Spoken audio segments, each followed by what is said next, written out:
भजन संहिता अध्याय 102। हे यहोवा, मेरी प्रार्थना सुन, मेरी दुहाई तुझ तक पहुँचे। मेरे संकट के दिन अपना मुख मुझसे न छिपा ले। अपना कान मेरी ओर लगा, जिस समय मैं पुकारूं उसे समय फुर्ती से मेरी सुन ले। क्योंकि मेरे दिन धुएं के समान उड़े जाते हैं और मेरी हड्डियां लुकटी के समान जल गई हैं। मेरा मन झुलसी हुई घास के समान सूख गया है और मैं अपनी रोटी खाना भूल जाता हूँ। कराते कराते मेरा चमड़ा हड्डियों में सट गया है। मैं जंगल के धनेश के समान हो गया हूँ। मैं उजड़े स्थानों के उल्लू के समान बन गया हूँ। मैं पड़ा पड़ा जागता रहता हूँ और गौरे के समान हो गया हूँ, जो छत के ऊपर अकेला बैठता है। मेरे शत्रु लगातार आई करते हैं, जो मेरे विरुद्ध की धुन में बावले हो रहे हैं। वो मेरा नाम लेकर शपथ खाते हैं, क्योंकि मैंने समान राख खाई और आंसू मिलाकर पानी पीता हूँ।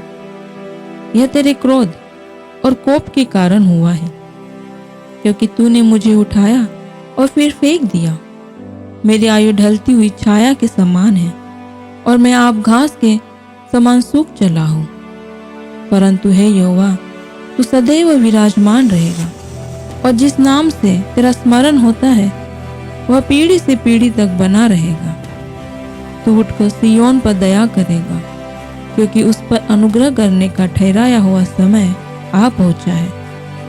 क्योंकि तेरे दास उसके पत्थरों को चाहते हैं और उसकी धूल पर तरस खाते हैं। इसलिए जाति जाति यहोवा के नाम का भय मानेंगे और पृथ्वी के सब राजा तेरे प्रताप से डरेंगे। क्योंकि यहोवा ने सिय्योन को फिर बसाया है और वह अपनी महिमा के साथ दिखाई देता है। वह लाचार की प्रार्थना की ओर मुँह करता है और अपनी प्रार्थना को तुच्छ नहीं जानता। यह बात आने वाली पीढ़ी के लिए लिखी जाएगी और एक जाति जो सिरजी जाएगी वह यहोवा की स्तुति करेगी।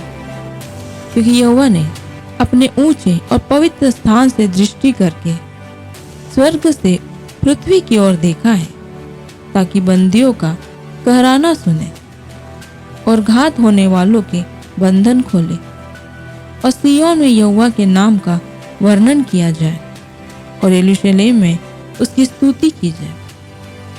यह उस समय होगा जब देश देश और राज्य राज्य के लोग यहोवा की उपासना करने को इकट्ठे होंगे। उसने जीवन यात्रा में दुख देकर मेरे बल और आयु को घटाया। मैंने कहा, हे मेरे ईश्वर, मुझे आधी आयु में न उठा ले। तेरे वर्ष पीढ़ी से पीढ़ी तक बने रहेंगे। आदि में तूने पृथ्वी की नींव डाली और आकाश तेरे हाथों का बनाया हुआ है। वह तो नष्ट होगा, परंतु तू बना रहेगा और वह सब कपड़े के समान पुराना हो जाएगा।